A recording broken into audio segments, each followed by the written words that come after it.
Yo, what's good, everybody? So, man, I'm glad to be back. But first off, I want to give a big shout out to my guy, Ryan Taka, and the 500 level cup for the Macho Man shirt. Y'all know I love wrestling. I love retro things. So, shout out to them. And then, most importantly, before we get started in this interview, because we're going to talk a lot about sneaker culture and stuff. But shout out to my guy, Sham God. His Puma did drop today. I don't know if you guys can see that. His Puma did drop today.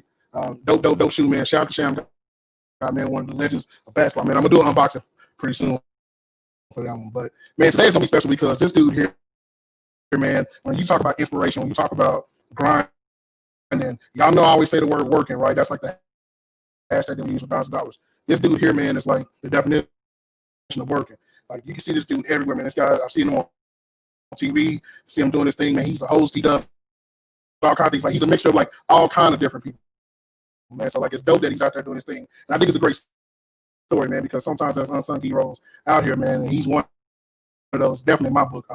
Huge inspiration, man. Like a lot of things you can learn about the hustle and the grind with this dude. Because, like I said, a lot of us are creators, independent creators. We're not like out there on the major the platform stuff. This dude here makes way, and like I said, he's a dope dude. I definitely need all y'all. I see a bunch y'all here now. I need all of y'all subscribe to this dude's channels, whatever platform he has. IG, all that stuff will be definitely in the description. So before we get to that, like I said, prayers to everyone out there that's affected right now. My prayers up to all those families of the slain victims, definitely George Floyd, Breonna Taylor, et cetera, et cetera. We love you. To all the protesters out there, keep doing your thing, spread the word. So let's get started, man. We'll bring this guy in, man. So, ladies and gentlemen, this dude here, man, like I said, big time entrepreneur, man. This dude is one of my favorite guys to like watch, man, because like I said, he so much style, charismatic and everything. Got Mouse Jones in the building, man. How you doing, What's brother? going on, brother? How you feeling? Man, bless, man. Glad to have you on. So, man, I gotta ask you, man. So, for the people out there, because I know a lot of people are asking and watching right now, they already know who you are. But for those that don't know, that's under a rock. Who is Mouse Jones? I'm just somebody that talks shit for a living. Host, media. I'm a personality. I tell that to everybody. That's the best way to put it. I'm a personality. I'm able to make a living based on my personality, whether that's hosting live events, whether that's sitting in front of a microphone or sitting in front of a camera and giving my opinion. That I'm a personality, man. But most importantly, I'm a father first, a girl dad. I got two. That's really it. There's nothing too special. Man. So this is dope, man. So beyond that, man, what made you want to get into like the entertainment business? Like, being a host, being certain things, like having your own podcast. Shout out to Quarantine Nightly. Y'all definitely Thank you. subscribe to that as well. What made you want to do that? Um, so I got into podcasting back in 2014, 2015. I had always had like hopes and dreams of being in entertainment growing up, but never had no real way to cultivate it or never had no real way to see that coming to fruition. And everybody around wants to be, rappers or basketball players or football players. Nobody, not too many of us wanted to be or seen ourselves doing anything other than that. Mhm. Um, so yeah, I joined the military, did stand up for a little bit, and then in 2014, I had discovered the Read that podcast, and then that's when I was like, oh, okay, I'm gonna do this, and I started He-Man Woman Haters Club 2015, and it really just led to everything. That right there kind of led to everything, whether it was hosting opportunities and things of that nature, or TV, other podcasts, yeah, just that. Man, that's dope, man. So obviously comedic background. So I think that's dope. Who were some like comedians that you definitely, man, that you looked up to, or people that you kind of like looked at and said, man, I kind of like what they do, kind of mixture of different things. Pretty much everybody from Def Comedy Jam. I grew up sneaking to watch Def Comedy Jam, or like sneaking to watch the tapes that my mom and my dad had. So early on, obviously Chris Tucker, Martin Lawrence, to be honest, Martin Lawrence, um, Small Fry, Hamburger, I'm trying to think, Mark Curry. Um, I mean, of course, the original Kings of Comedy, Bernie Mac. Mac Man was probably the most inspiration when it came to like talking to crowds and having that command. And I kind of got that from Bernie Mac. Even in hosting, just regular, just the way I take control of a crowd and the way I interact with the crowd, and I'm able to speak to them a certain man. I got that straight from Bernie Mac. But yeah, comedy really wasn't my passion. That was everybody else around me because I cracked a whole bunch of jokes to tell funny stories. So everybody was like, do comedy. Yeah, comedy wasn't really my passion though. So that's why I did it for a while, and because I did clean comedy. I didn't curse. I was able to do it in church, and that led to me being able to make a little, not even a little. It made me led me to be able to make a lot of money. Um, Especially more money than a new comedian would be able to make. Man, see, that's dope. I like this, man, because like, it wasn't so much of your passion. Like same thing with me because like doing this whole thing, the sports reporting thing, it was like a afterthought. I never thought I would be doing that. And like I ran into my good friend, the homie BMO, and he was already starting up a show, and it was like we were just gonna do a show. It was gonna be a strict sports show. I wasn't gonna be at games and interviewing players. And then one day it just popped in my head. Somebody said you should start interviewing players, and I was like, oh, okay. And it led from there. So I think that's just dope, man. But I gotta ask you then, since you said and you highlighted, I gotta ask you, what is your favorite episode on the Martin TV show? Because I got a couple of them, like the Varnell Hill episode, like the one when Varnell showed up at the studio and all that stuff, and song and everything. That's one of my favorites. What is your personal favorite, Martin? It's two. It's two. Obviously the first episode set the tone for me. Still think one of the greatest comedy show executions is that first episode. And then Chilligan's Island. Love Chilligan's Island. That's the Ain't Chilligan's no Island. damn puppy. Man, and it's so funny that remote, whatever that battery operator. That is so funny, man. I love that, man. But we got a fan already want to give you a shout out. Queen Patty, be blessed, at High Mouse. What's So I know you poppin', Queen Patty? How you? all right. Man, appreciate that. Appreciate that. Y'all be sure once again to subscribe. Check out Quarantine Nightly. Trust me, y'all are definitely got to check that out. This man is doing some great things. That's my vibe right there, man. When I'm working throughout the day, I got to listen to it. So that's my thing. Thank you so much. That mean a lot. I appreciate that. Man, you know it. So, other than that, man, like for a young entrepreneur, let's just say, with us being African American, it's a little different for us to come into the game. Like, it's a lot of work, a lot of hustle, a lot of different things. What advice would you give a young Black creative? Get used to know.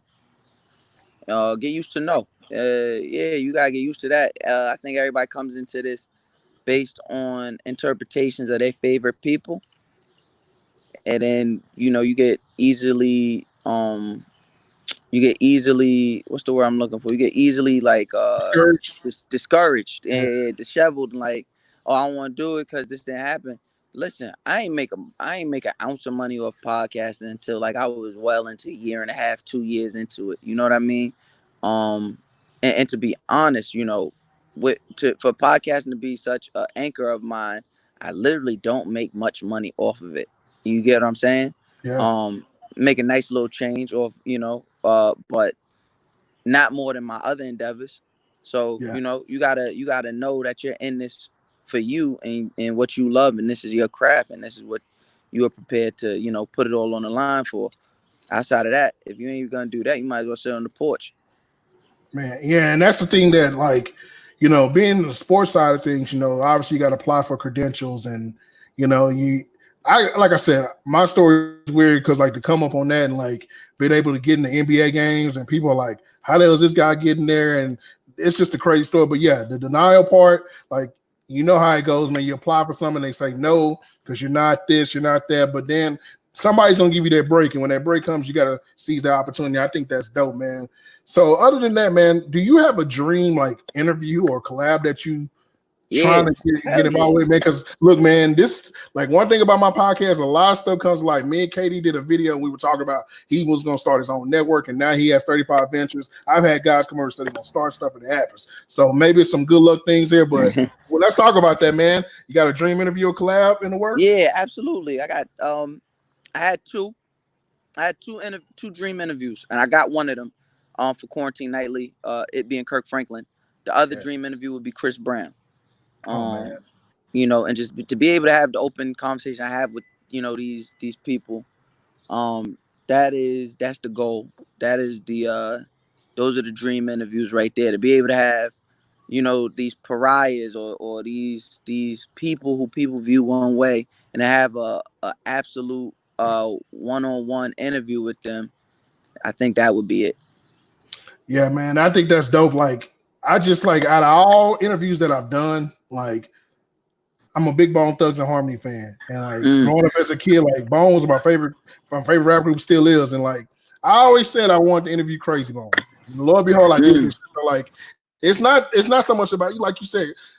Chris Brown would be amazing. Like man, you know what that would do, man. Like that would change everything, and certain things do change life. And like I said, I love your interviews, like you know what you do with Mac Wiles and all those guys. Yeah, I think Thank you, thank you. that's just dope, man. Because you keep it real, you keep it within the culture, and I love that part. So outside of that, man, like one thing I do know, which we're gonna get more into this part, but like collaborations. Like I've seen you out there doing certain things with the NBA, certain things like that. Right, How is it to like transit? Because like obviously for quarantine nightly, it's a little different. You're able to speak more on your pace and more about what then you get out there with the big wigs, you got to change up. How is that like that transition, man, going back and forth? I don't got to change up, right? So I Okay. think what you hear on Quarantine Nightly, I think people just hear me delivering the news, right? Like you gotta, Yeah. I can't show up to a basketball game in football attire. Yeah. But to change, nah, I'm not doing that. I'm me. So I and everything you hear is me. No, this is nobody prep. Nobody is doing anything that would not be me, right? So yeah, okay. I may deliver the news one way, and then when I'm talking to you, I'm talking to you like this. Um, but like I said, you wouldn't show up to a basketball game with a football jersey on. You get what I'm saying? So you gotta kind of be prepared for you gotta be prepared for the arena, is what I say. I love it. Um, yeah, so that's really it. Ain't no changing, ain't no code switching, no none of that. Like I'm Mouse Jones is gonna be Mouse Jones no matter what the arena or platform, because I've put myself in a predicament where I put myself in a situation where um people pay for me. Yeah. People pay me to be me. So it's like I don't have to be anybody else, because by the time you sign in, by the time you sent that request to management, you know exactly who you came for. Man, I love it, and I love that, and that's the thing. That's what it's all about: originality and flavor. Because like the thing about my interviews is they're not the typical like get on ESPN, say the right things. Like I like to have fun and like talk about the culture and things that we enjoy in the culture. So speaking Right. of culture, man, one thing I will say is this. And look, anybody on IG, anybody in the Twitter world, we know this, and I'm here to give your due, your praise on this. Fashion and sneaker culture. Thank you. So Thank you. obviously, like you're involved in sneakers, you're involved in fashion, man. Like I know these days the Birkenstocks are the thing for you. I Yeah, know.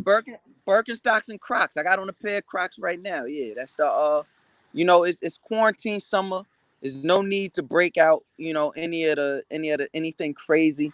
It's just all about being comfortable. So, lot of Birkenstocks, lot of Crocs, lot of NBA Mitchell and Ness shorts, good t-shirts. That's good comfortable bait fits. That's it. Nothing crazy this summer. So man, obviously, like fashion and sneaker culture is a big part of our culture.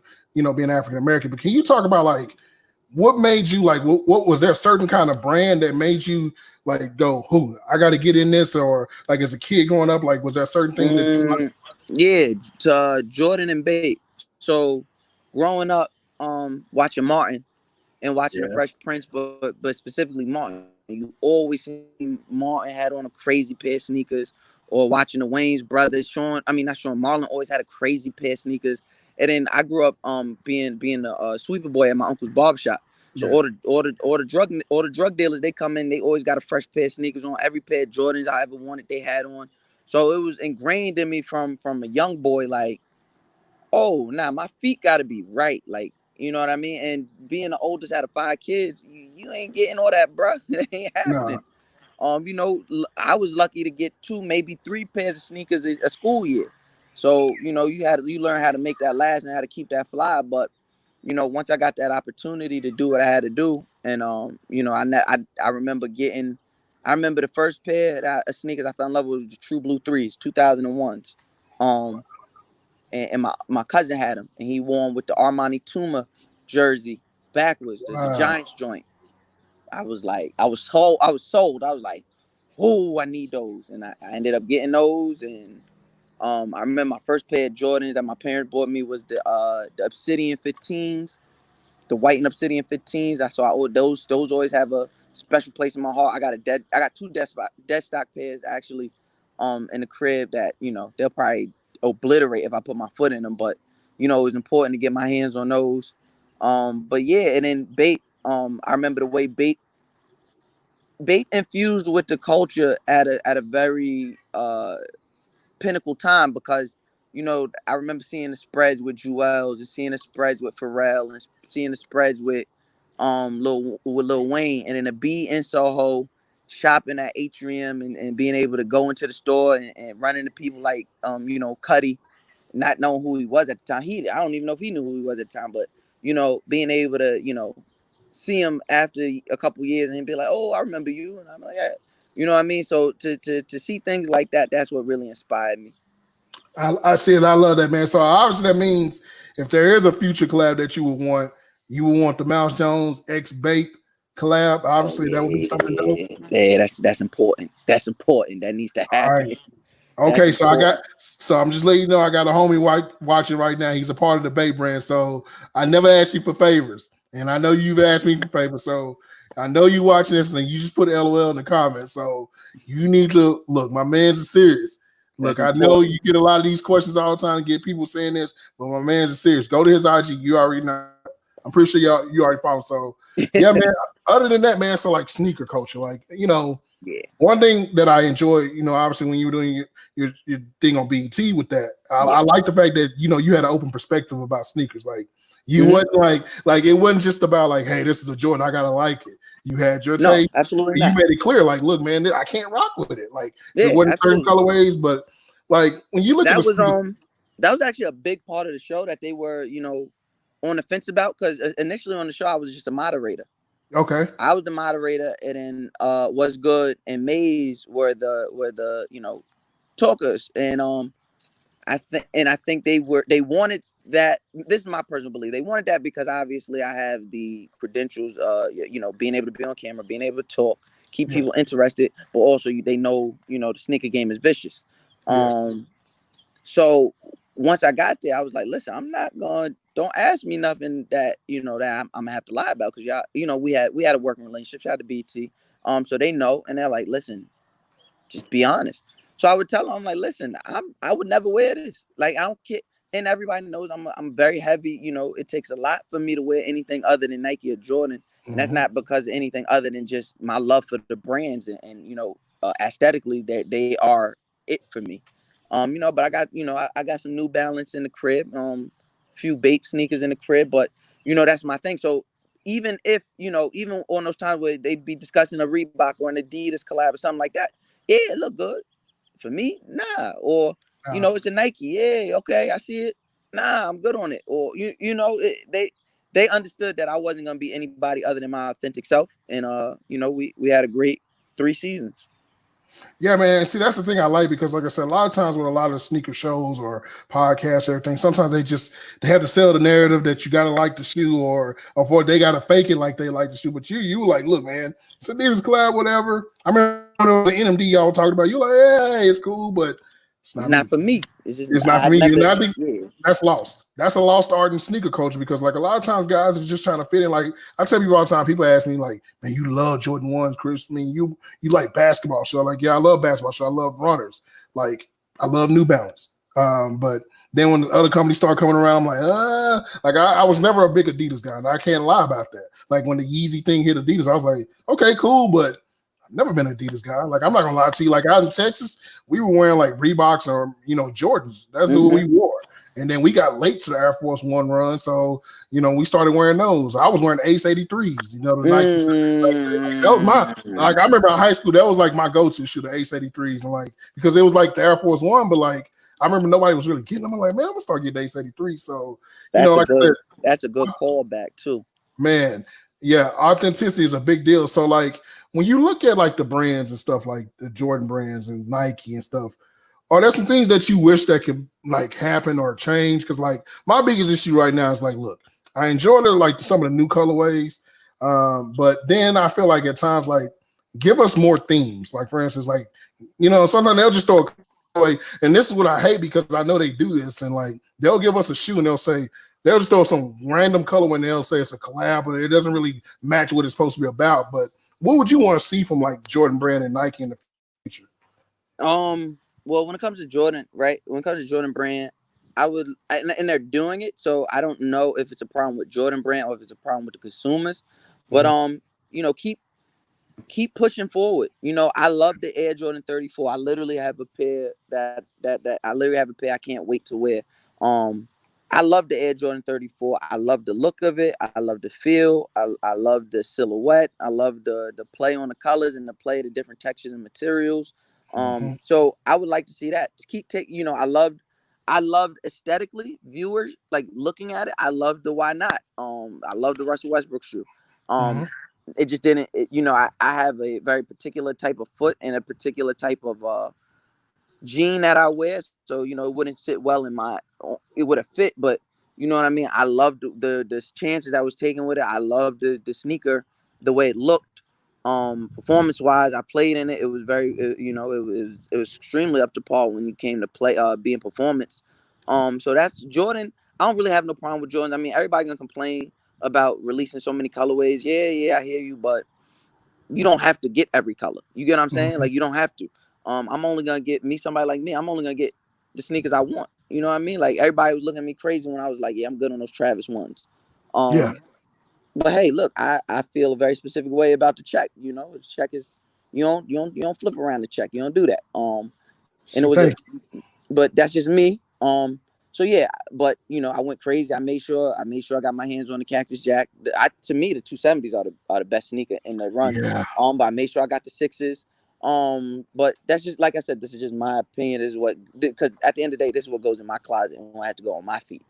Yeah. And when see, it I comes agree to with Nike, you. yeah, when it comes to Nike gets it. I don't have any issue. I don't have no problem with Nike. Nike gets it. Yeah, see, I agree with you about the Jordan. See, like for me, Jordan 1 has always been like my favorite shoe. And I just felt weird because like when the Travis Scott shoe dropped, I remember I made a joke. I put it on my IG right before it dropped. I remember saying, there is no way this shoe sells if it didn't have Travis Scott's name.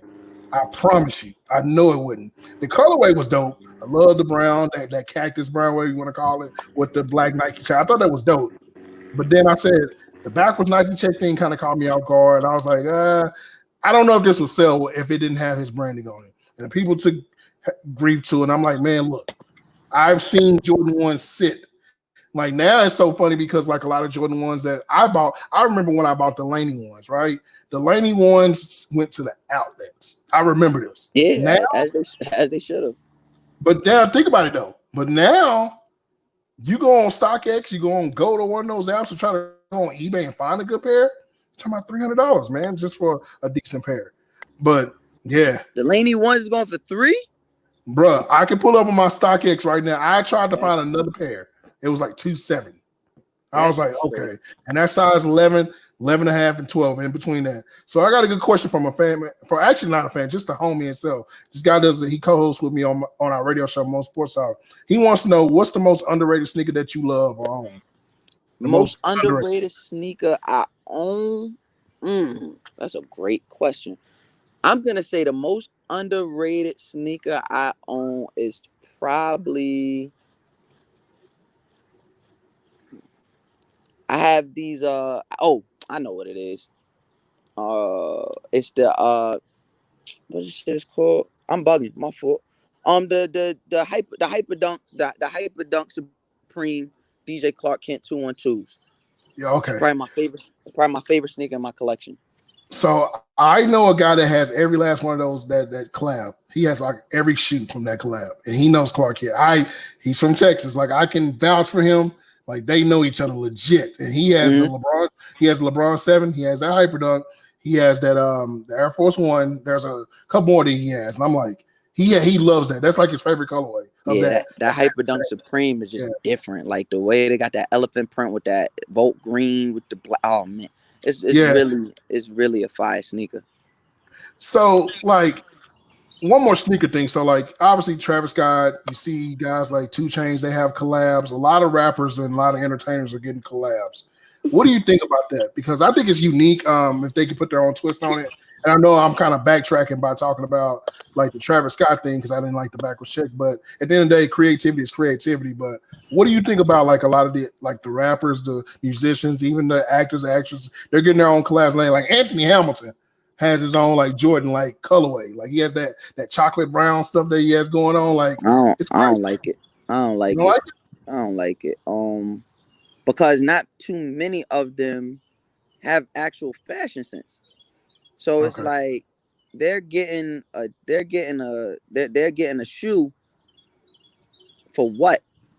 You get what I'm saying? Like, nah, I ain't jacking it too much. Travis Scott, they got money because he actually, has somewhat of a eye for fashion. yeah, But other than that, yeah, nah, I'm good. Like those 2 Chain sneakers is terrible. yeah. Trying to think.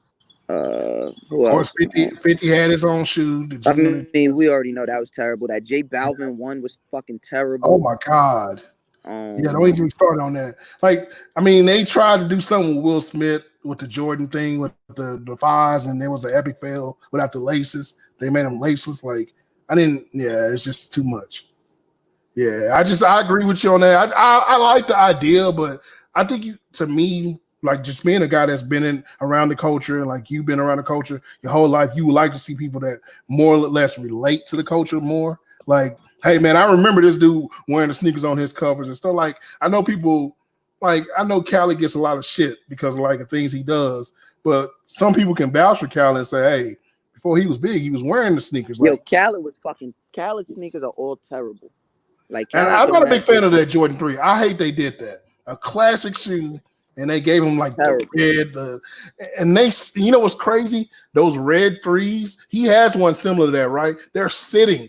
Could you imagine if that wasn't a collab? Like they would not even be sought out. Like I just think that's the thing that I hate because like a lot of people say, oh, I don't like them, but then as soon as a collab comes out, it's like I got to get that, and I'm like, why? Because it's a collab. It doesn't really have special meaning. Like to me, one of the dopest collabs that I remember, and I don't know if you mess with ASICs or not, but like Wale did the championship belt, the Intercontinental Championship belt, ASIC, the Well, gel like threes, I the bottle remember those. rocket joints. I like those. Like they were unique. They had a you kind of didn't know if they were Wale shoes because it was kind of like we knew what they were, but you didn't know until like somebody said, "Hey, this is Wale's collab," and I thought that Mm-hmm. was dope. So like because he has an idea and like Wale's been in the game. Wale gets it. Yeah, he gets it. So I think that's dope, man. So one thing I do talk about here, man. I know you in the sports, so I gotta talk with you, man. So being from where you from, man. So who are your teams? Like in all sports, who are your teams? Oh man. I'm a Knicks fan. I got on a pair of Knicks shorts right now. Um, I'm not gonna hold you. I've never been too big into football, but Okay. the Giants. The Giants. If the Giants is in it, I'm watching. Um, Baseball. I'm a Yankee guy. If if I could sit down for that long. But Okay. really, I'm a basketball guy. That's really, and then wrestling. Basketball and wrestling is really the only sports I'm really. And boxing. I'm fronting boxing. Other than that, I ain't really too invested in too many other sports. All right, so man, obviously being a Knicks fan, and we're gonna exclude James Dolan from this conversation because I I don't know know who how that. everybody I don't know who feels. that is. Yeah, I know how y'all feel about James Dolan and stuff like that, man. Like being a Knicks fan, like, look, I'm a Cowboy fan, so I know the torture of like being let Nah, down. y'all don't. Y'all like to say that. Y'all don't know the torture because y'all had years where y'all won and Okay, you so were I'm gonna say alive. this. So no. I'm gonna say this. I can relate because with the Knicks and the Cowboys, there's a popularity part, right? And you get shitted on if like look, now it's because you're Teflon. Because with the Knicks, you're Teflon to it now. You're like, yeah, whatever. Like you're used to it. Like there was a point in time before the Mavericks won the championship. I felt the same way.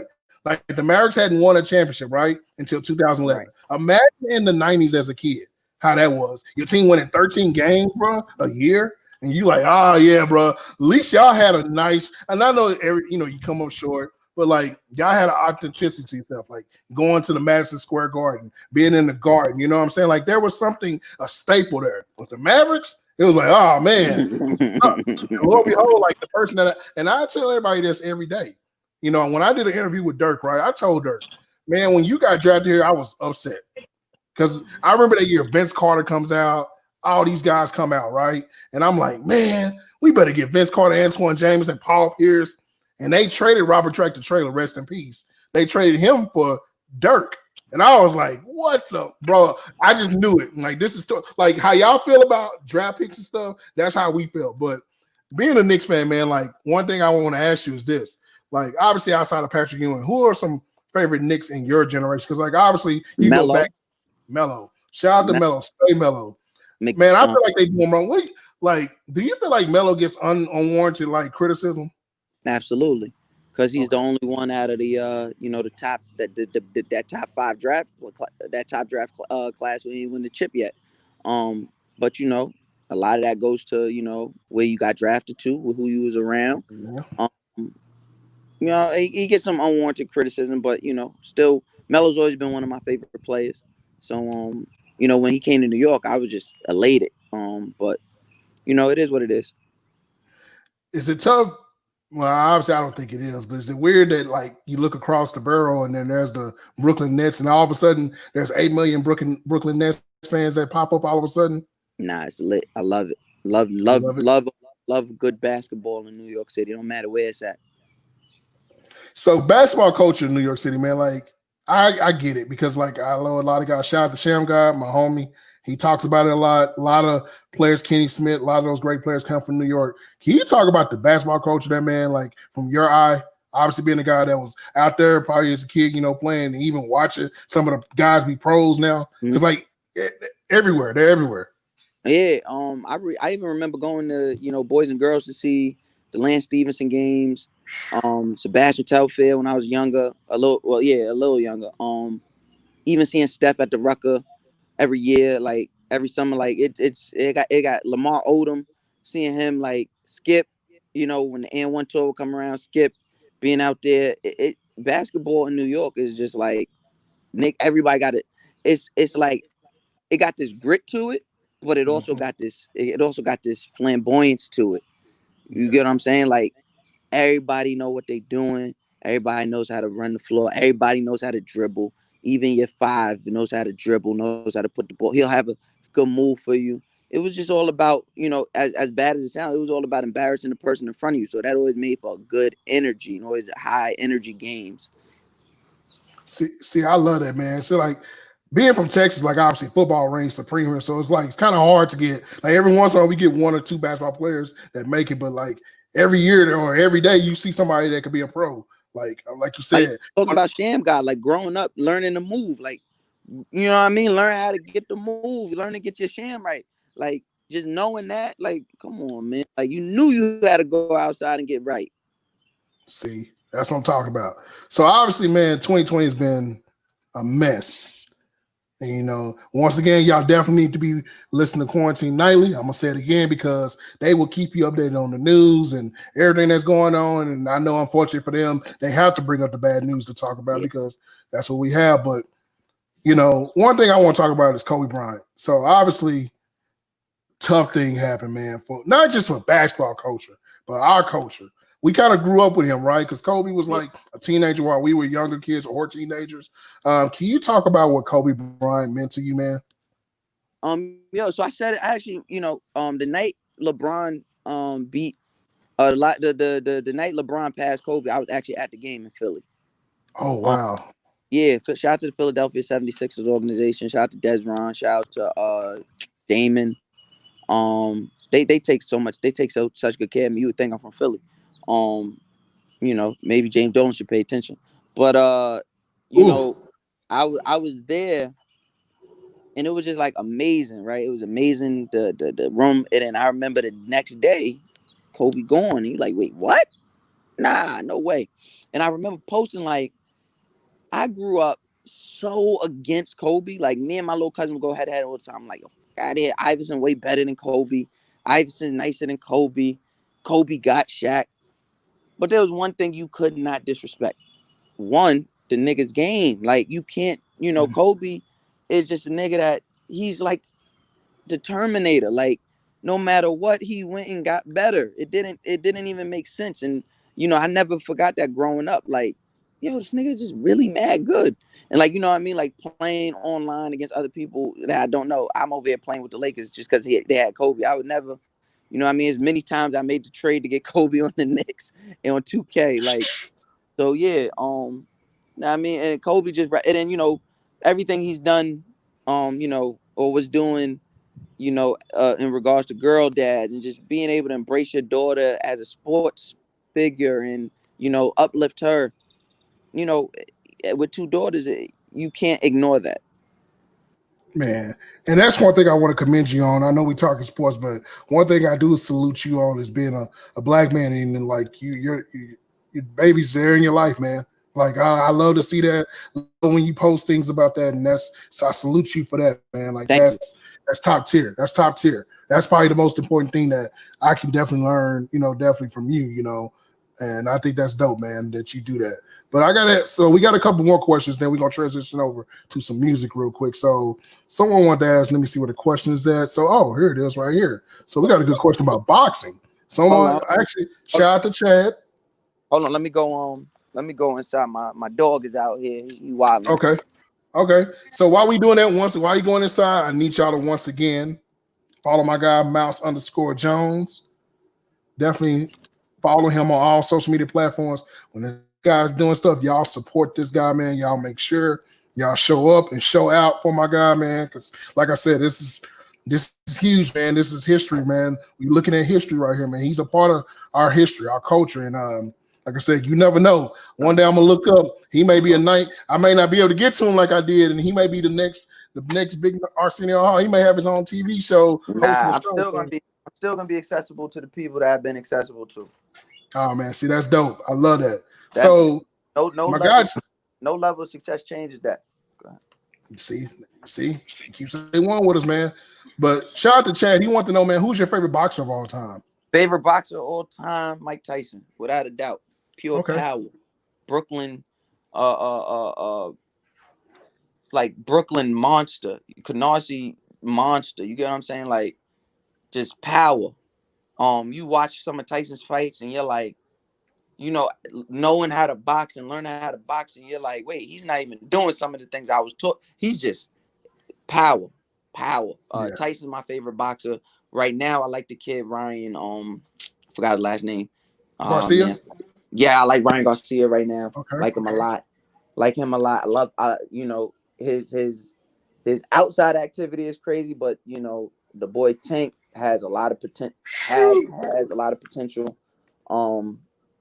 Yeah, I mean, we can't not acknowledge the quite possibly the greatest boxer ever, Floyd Mayweather. But yeah, those are a couple. I like to think I learned how to box and pattern myself after more or less like a Mike though. I love that, man. See, yeah, Mike is. I keep forgetting Mike is a New York guy, so it reigns supreme. And now that I'm starting to appreciate more because like it's so weird for me because like for boxing, like you said, Floyd Mayweather undefeated. It's hard to go against him. Obviously Ali was before our time, but just his cultural references and his relevance in our culture makes it hard to go against him as well. Then like you said, man, Mike Tyson, man, you don't realize how big he was until you start watching a lot of these documentaries and going back. You're like, this is the guy that was making 100 mil before 100 mil was a thing, So shout out to that guy, man. So I heard you say 2K. So you play video games? Yeah, I play 2K. What am I playing right now? I got my Switch. I got a shit ton of games on the Switch. I actually just got the red Joy-Cons on it, so I'm extremely. Okay. I'll show you. Like I just got the red Joy-Cons on here, so I'm extremely excited about that. Yes, I'm vaped up. You know what I mean? But yeah, love the Switch. I love 2K. I'm a huge 2K guy. What else I'm playing right now? I just beat the Spider-Man game. Dude, Spider-Man game is amazing. Okay, I was going to ask you because I beat that game. I beat the game a while back, but then I had to go get the DLC because wait, the DLC? That game is Yes, there's 3 of them. I think they may be like, I don't know, like their own sales. It's three storylines. So that game is not actually done. Just wait till you get to the DLC. Okay, Yeah, I'm about to it's go do crazy. that because beating it, Crazy. I was Yeah. like, oh my god. Yeah. So I beat that. And then I just started the Star Wars Okay. game, and then I got this other game, some Strand. So my problem is like I purchase things like like a buffet. So I'm like, all right, because Yeah. I don't like going back and forth. So it's like, if I'm here, let me get this. So I'm still in the middle of I typically I play video games kind of like I read books. Yeah.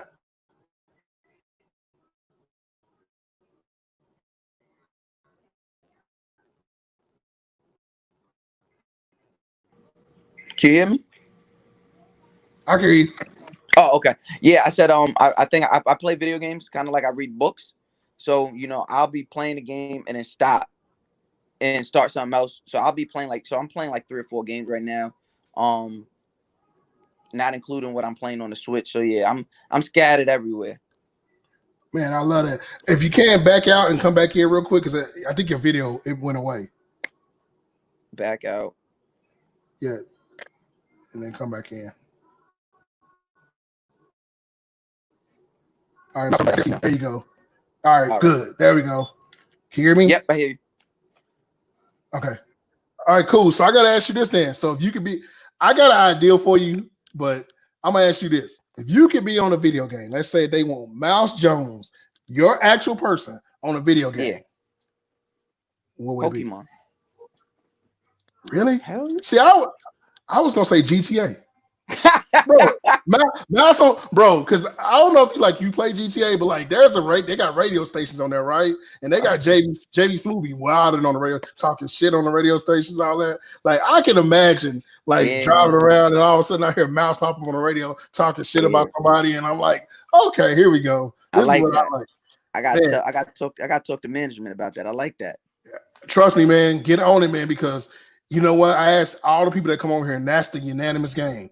Grand Theft Auto. It's nothing like it. Because once you're on Grand Theft, I know the guy who was on this last Grand Theft Auto. I actually had a chance to meet him.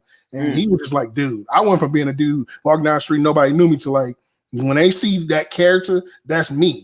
And then they go crazy. He said like he became a star just off of Grand Theft Auto. And that's a cult classic. Like that game came out in 2013, 2011, I believe, something like that. It's still like no one played online game, I think. Basically at this point, not naming the Fortnites and stuff. So I think that's dope, man. So, all right, we got a couple more things. So, obviously, man, one thing that, like I said, listen to Quarantine Nightly, listen to things, that you guys definitely talk about, which definitely enjoy. Once again, salute to you and your brand on that. Black Lives Matter, man. Let's just talk about, real quick, everything that's going on. And you, one thing I do applaud you for, you speak up about these things, these social issues that we're having. Can you just for all the listeners out there, man, how are you feeling about all this, man? Because I know it's tough, man. Like, you're working, you're grinding, and then it's hard to do this when that's going on. Can you talk about that?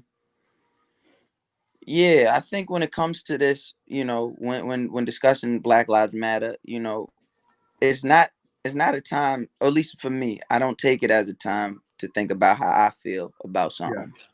Yeah. I think about how my Black brothers and sisters feel about it.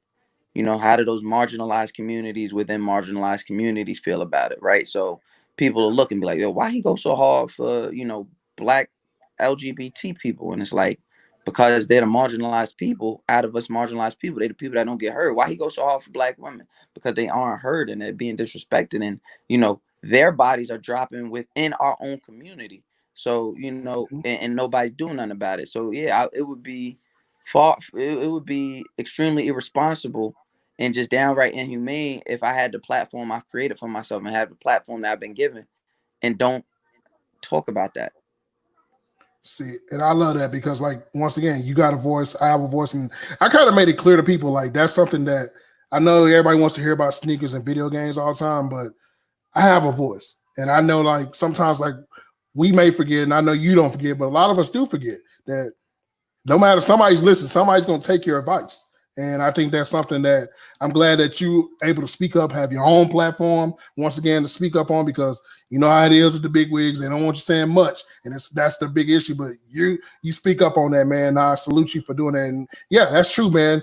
We need to show a lot more love for our black women, our black queens out there, man. Like you got daughters, man. Like, you know, my wife, you know, just different things. Like my mom, your mom, like our people, man. Like black women are, you know, we gotta show love to black women out here, man. They're doing great things out here. A lot of entrepreneurs, you know. It's so funny that I sit here and watch Insecure, which I know you probably watch Insecure as well, and I see Issa Rae doing her thing, man. That's just dope. Like she deserves some awards for that. Like I don't care what nobody says. Like I just think that what she's doing it's amazing. Like if that was a guy, I could imagine everybody be going crazy. Oh man, look what he did. But yeah, if it was a guy, yeah, he'd have his own, you know, he'd have his own wing in HBO. Yeah, and like what Issa Rae is doing, like I said, it's entertaining, and I'm proud of her. Oh man, so look, man, I don't know if you can see the comment right here, but sneaker reporter Travis is in the building, man. Yo, look, one of these days, I'm going to get all of us in this format. We're gonna be all of us, so we can just sit down and talk. We can make it about kicks and stuff. But shout out to the homie Travis. Me and Trav linked before anything, son. Like I think he was still living in Boston at the time, and you know, we connected over sneakers. I think I might have like 200, 300 followers, something like that. Like nowhere near where any of us are right now. So it's so dope. And yo, the crazy part, we still ain't met. You know what's crazy about me and Travis? So check this out. So you know Sneaker Watch, right? Mm-hmm. So I kid you not. So you know Vlad owns Sneaker Watch, right? Mm-hmm. Whatever. So Vlad hits me up one day and says, "Hey, I saw your videos on YouTube. Would like for you to collab with us. Blah blah blah. Cool. So okay, cool. This is get my exposure, get my name out there. People hear my voice. Well, I noticed there was another guy on there, right? And I was sitting there thinking like, and Instagram was not a big thing at this time. And I'm like, okay, who is this dude? So I'm at a Mavs game. I don't know who they playing. They may have been playing the OKC, or they may have been playing somebody. I look over, I see this dude with some Doernbecher fours. So you know you got that sneaker thing on. Of course, I wanted to dry answer them got to be fake. That's why I was thinking like, man, ain't no way. Ain't nobody gonna outdo me in my own arena. Because that's my rule. Like, I just knew it. I said, man, and everybody said me, man, look at them Doernbecher fours you got on. I'm like, man, let me go to my car real quick and get these band ones or something so they stop talking. And I looked over, man, and we sat down and just talked. And I remember, like, man was just talking. I was like, damn, I heard your voice somewhere. And he was like, bro, I think we on Sneaker Watch together.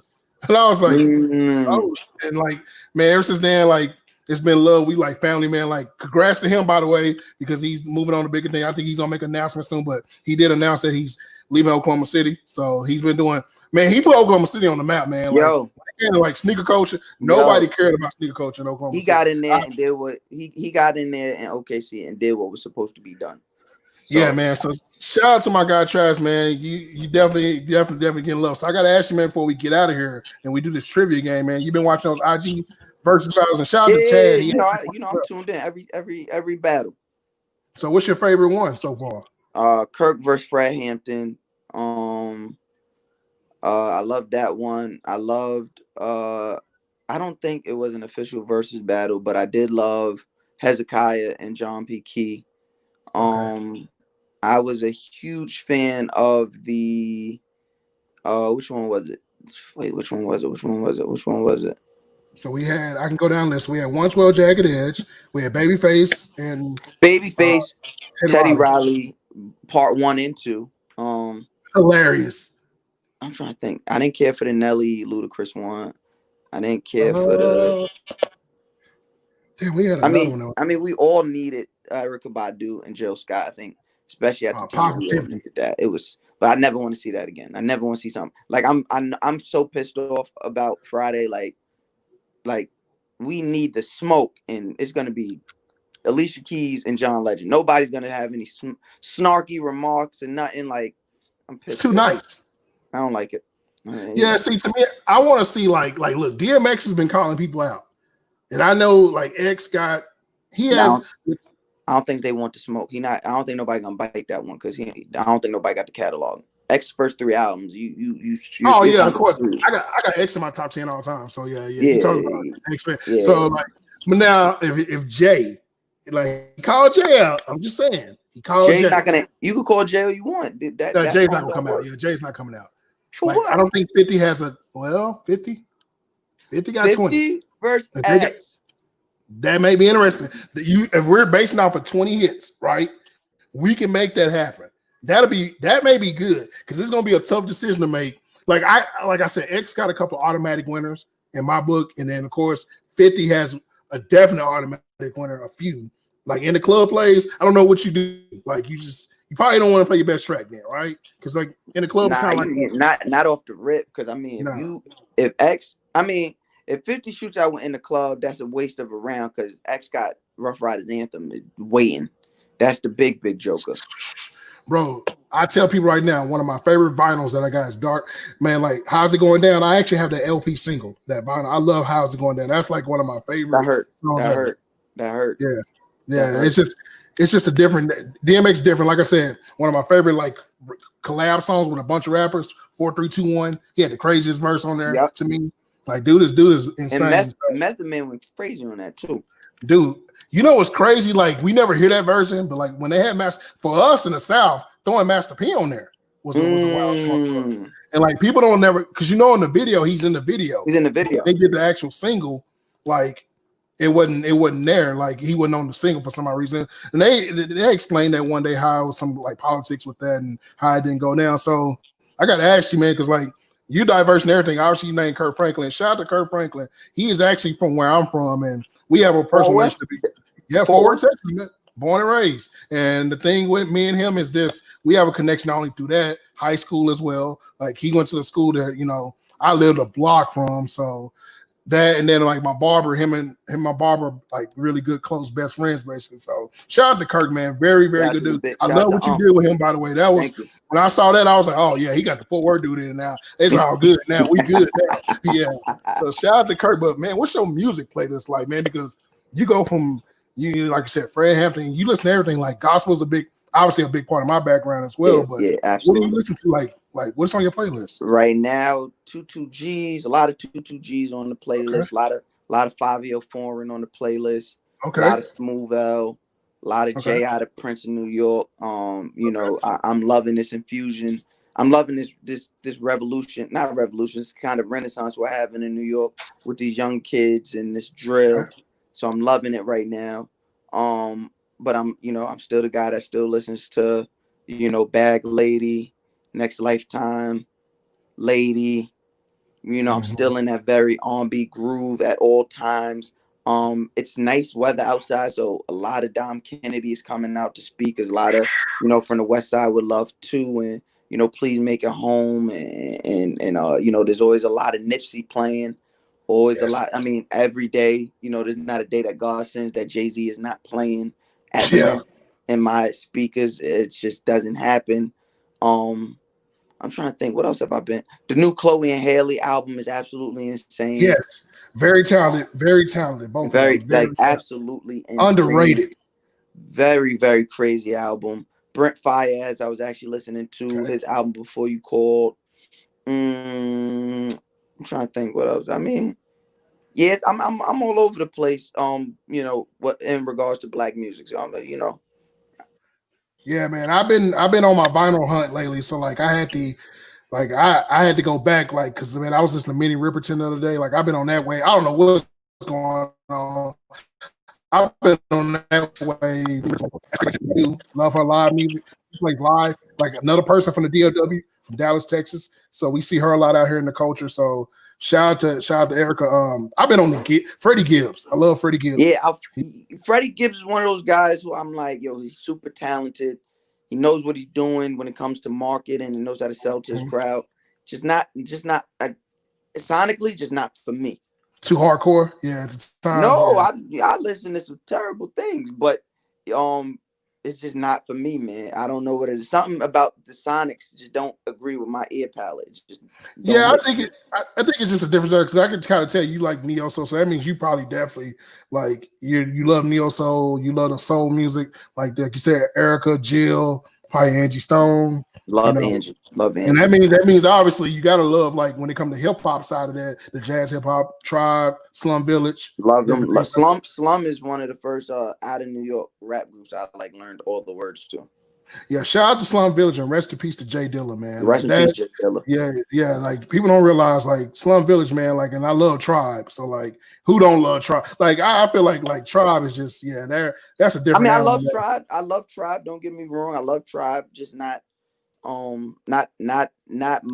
on my list. But I Okay, love them, and you can't argue what they've done for the culture. Just for me personally, I got just a lot of people above them. man, I love that. All right, so let's get to this Got Bars game before we get here. So Let's I'm do gonna it. definitely get you some of these. You kind of know about this already, but we're gonna get to this, man. Shout out to Got Bars. Shout out to my homie T Hall, Abby, and the family over there. We're gonna definitely get you some out there. But Please, this is please gonna send be me that. oh yeah, you already know. You already know. So we're gonna now I got you. We're gonna get the address and everything. We're gonna take care of you. But so these cards here are called action cards. So we're not gonna do the trivia because I don't want to hold you tight. Because trivia can get a little difficult. These are gonna be opinionated answers. Gotcha. So you got to give me opinionated answers on these. All right. This is gonna be a good one off the bat. So name the best East Coast rapper ever. No right or wrong answer here. Jay-Z. I agree. Shout out to Jigga. So I got to ask you, what's your favorite? What's your favorite Jay-Z album? Oh, I'll show you that right now. How you do this shit? Can I turn it around? I can't turn the camera around. I'm not for sure. You can try it. Ah. Oh, Black Guy. I got the dude. Crazy story. I swear to God. I just bought the vinyl today. I found somebody who had it because I couldn't find my vinyls. Yeah. Shout out. I'm gonna say something about the Black album, and then we're gonna go to the next one. I was very I don't know how to say it. Like, it was so weird for me with the Black album. But man, my favorite song with that is Allure. Like, Nigga's greatest song in America. Great song ever made. Yeah, Allure is just a whole different song. Like, Jay is a different album. I will say this, obviously, as a hype beast, my favorite album is Reasonable Doubt. You can't go wrong with that's my number 2. Because my favorite song by Jay is on Reasonable Doubt. Bring It On. Like, I had never heard, it's a different, Sauce Money in them on there. It's a different vibe. Jay was just really rapping. So shout out to Hov, man. Definitely in my book, even as being in the South, he is the GOAT, unanimous GOAT in my book. So yeah. Who's the current king of hip hop? Current king? There ain't one. Yeah. Ain't one. There's not one, and there probably won't be. I take it back. Jay-Z. Okay. Well, Jay is kind of like the unanimous answer, and a lot of people will say Drake. I think actively in the streets, they ain't one. They ain't one. They ain't one, right? Like, you want to say Drake, you want to say Meek, you want to say Cole, you want to say Kendrick. You just it ain't one because that would mean like who has a stronghold on the market, and with the internet, nobody does. So, yeah. Okay, I like that. All right, one must go. 21 Savage, Lil Uzi, Kodak Black, or Lil Baby. It's Kodak Black. All right, I agree with you. That's simple and easy. Yes, it's simple. All right. Well, I'm going to say that one for last. All right. Name the best rap group ever. The best rap group ever. The Lox. Never heard that. I've done 1,000 interviews. I've never heard the Lox once. I love that answer. That's crazy. Love that answer. People sleep. Yeah. Two niggas. Chic, man. I love Chic. Yeah, you got two niggas who's gonna bar you to death. Like Kiss and Kiss and Styles are gonna bar you to death. And then Sheik is gonna beat you over the head with just just saying whatever. Okay. I love that. Love that answer. All right. So name the best Midwest rapper. Ever. Damn it. I just thought about it. Go ahead. Now I gotta amend that statement. I'm bugging. Because Outkast still exists. Okay, so so that becomes an interesting debate in person when we play this game because people seem to not want to make Outkast a group more than a duo instead of a group. I'm like, well, technically duo. I mean, if we say duo versus group, which is a stark difference, and we can prove the difference because there's so many duos and so many groups. Yeah, well, it's not even close. My answer does remain. If we're separating the groups from duos, then yes, my answer remains the same. If we're conflating groups and duos, I'm gonna say Outkast. But if we're just saying groups are 3 or more and duos are 2, then the Locks. The Yeah, Locks will shout out. bar any. The Locks will run through any group before or after them, from Yeah, NWA to Ghetto Boys to Run DMC to well no to 3-6 to D12, what Slaughterhouse, whatever you want to take it. When we're talking groups, the Locks. I like that. Yeah, shout out to the Locks and shout out to Outkast, man. Crazy story is Andre 3000. He's here in Dallas a lot. He's here a lot. And I remember one day I was going to a sneaker store. He was outside with his like guitar chilling. And I remember I just sat there and froze. He's Bro, I literally froze. in my top. He's in my top 3. Okay. I like that. All right. So name the best Midwest rapper ever. Okay. I think that may be easy. So because we're just saying Midwest, so that's Yeah. not including, them. I mean, I'm sorry, not Midwest. Because we're just saying rapper and not, Yeah. real specific on like lyricists or who writes their own lyrics. Yeah. Kanye. Oh yeah. I think that's unanimous. I think Kanye's Kanye. unanimous. Yeah, Yeah, I don't Kanye. even think that like you could probably say Common or somebody, but like, yeah, Nah, he like wouldn't. it's I just mean, Kanye, bro. I would still, because before I say Common, because for me it would be Kanye and then Royce the 5'9". Oh my God. Yeah, don't even get me started on Roy. Yeah. So those Royce. would be. Yeah, Royce is a different animal. People don't realize. Yeah, Royce. Yeah, Royce is a different animal. Yeah, Kanye is definitely, I think, Mr. Midwest. I mean, somebody tried to classify like St. Louis because of where the region falls, because of Nelly. Like Nelly at one still time. wouldn't be in. No. I consider Nelly the Midwest, and he wouldn't be in that question at all. Yeah. Nah, I can't. He's not I even can't the rock best with rapper in his clique. Murphy Lee. Murphy Lee. Okay. All right. I can rock with that. I agree with you on that. Rapping wise, yeah, I definitely agree with you there. All right. So one must go. Drake, Meek Mill, J. Cole, or Big Sean? Drake. Woo! I am gonna leave that there, and the comments will light up on that. And I will not look at the comments. Yeah, because I get your vibe on that. I know. All right. Gucci Mane or Jeezy? Jeezy. Okay. You're the first one to say Jeezy, I swear. I've done 100 of these. Nobody's ever said Jeezy. I don't get it. Like everybody's Gucci Mane. I still, to this day, I don't get the Gucci Man love, but hey, so it's not for me, I'm not a fan. Okay. Name the best female rapper ever. Beyonce. Okay. You consider a rapper? I have no problem with that because somebody classified that as Beyonce rap. Like she technically talented does. So yeah, I mean, let me not be disrespectful. So best female rapper of all time. I got 3 names that usually come up: Lil' Kim, Nicki, MC Light, or actually, I'm sorry, more Queen Latifah. Because I'm gonna say either Queen or Foxy Brown. Queen, Foxy, or Kim. It's up between them 3. Yeah. Queen, Foxy, or Kim. I probably got to go. Damn. I mean, yeah, I might have to go Queen. Yeah, that's a good one. Yeah. Female rapper. Yeah, they got that. I can't even pick between them 3, but it's definitely either Queen, Foxy, or Kim. All right. So I think I kind of know. Well, actually, I know because this is actually a tough one. So you got to pick one between these 3: Kendrick, Cole, or Drake. Kendrick. Okay. I agree. Yeah, that wasn't gonna be hard unless Wale's name was on there. Okay. And shout out to Wale. Yeah, shout out to Wale. To me, Kendrick and Wale are 1A, 1 and 1A for me. One of my favorite man, like Wale, his mixtapes. Oh, yeah. Chef's Kiss. Yes. Well, different level. Okay. So what was the first hip hop album you ever purchased? First hip hop album I ever purchased was Rock La Familia. Woo! Yeah. That was a good time in hip hop, boy. That's when I was out there trying to do that Dame dance every time the song came on. Bro, people don't realize that was I explained that to like some young dudes one day. I was like, the Dame thing was like a real deal, the little shimmy. I was like, we was out here doing that, like dips. During that time, we was working on it. Like niggas was practicing. Yes, like bro, like people don't even realize like Dipset, like all that whole movement during that time. Dipset was crazy. People we need to look back at what they did, not only just for hip hop, but fashion.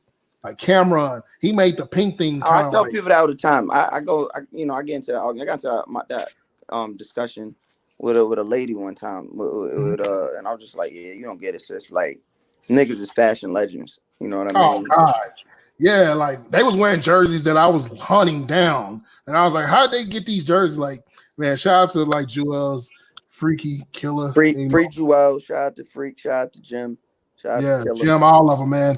I remember like buying, dude. It was so crazy here in Texas because, like, obviously it's so far distinct from music, but I was out there buying Aguilar mixtapes. Hell real. Like, bro, I was out there getting mixed. Like, don't tell me you got the Aguilar team. Bro, I used to, bro, let me tell you what happened. So I remember we was in a store. Somebody had the Aguilar mixtape. And I never forget this.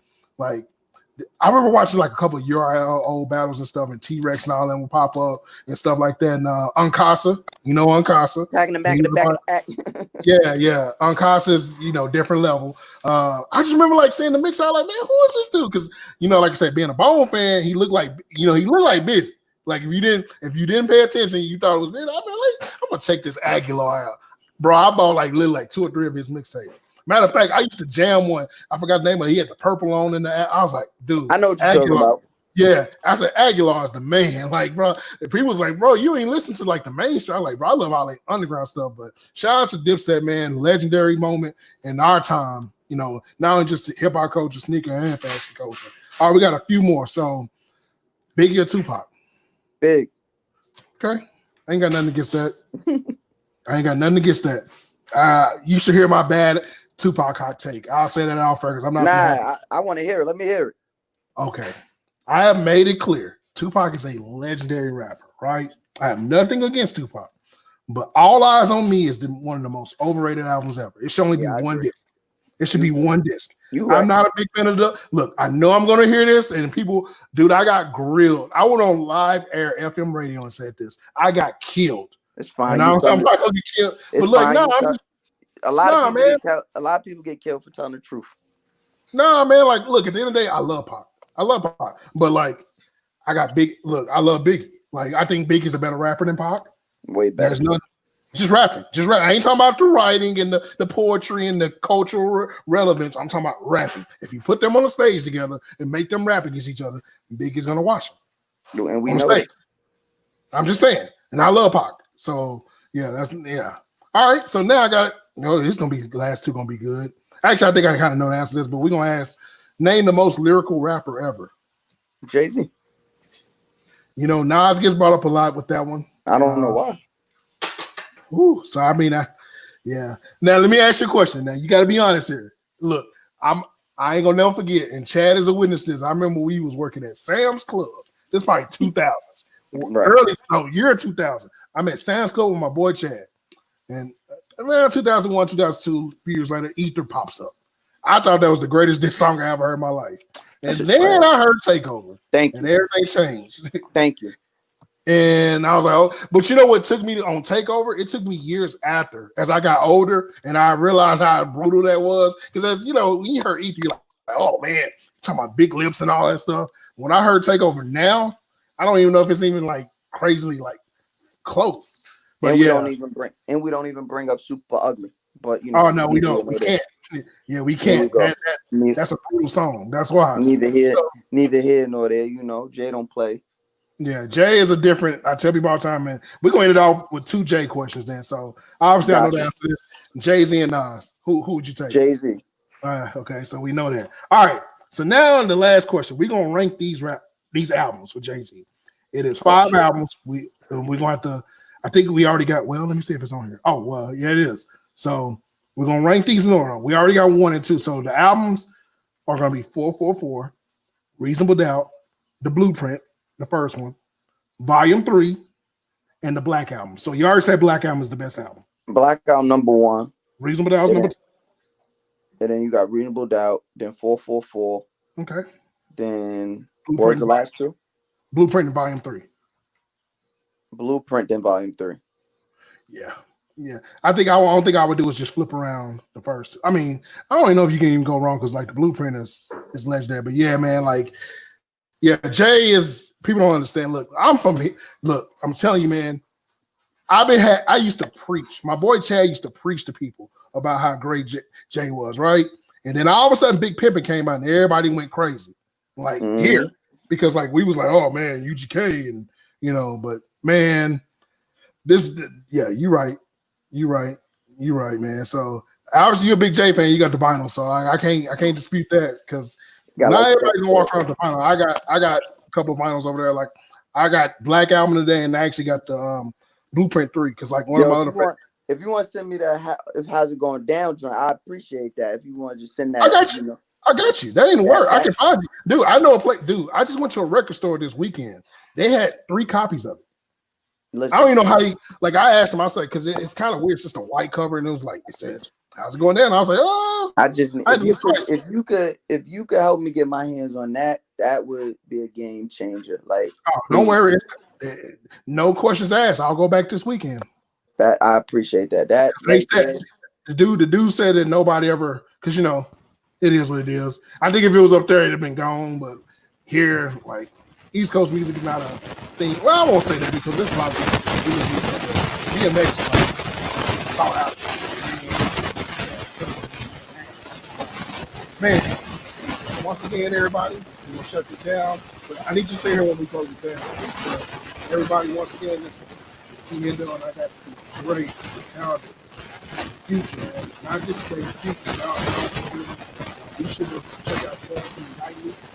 I see it you already on iTunes. Subscribe. I appreciate that. Man, love. You should follow this guy, man. If you ever got questions about fashion, sneakers, and just life questions, man, hit this dude up, man. He will definitely get your questions answered. Mouse, man, tell everybody where they can find you. You can find me on Twitter, Mouse Jones, Instagram, Mouse_Jones.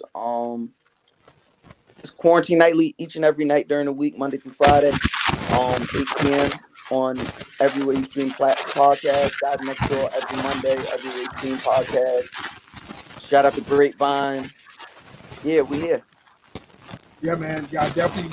Once this video is actually live, so it will upload, but we'll put the links in there for everything. But definitely check out Quarantine Nightly. Definitely get you through the day.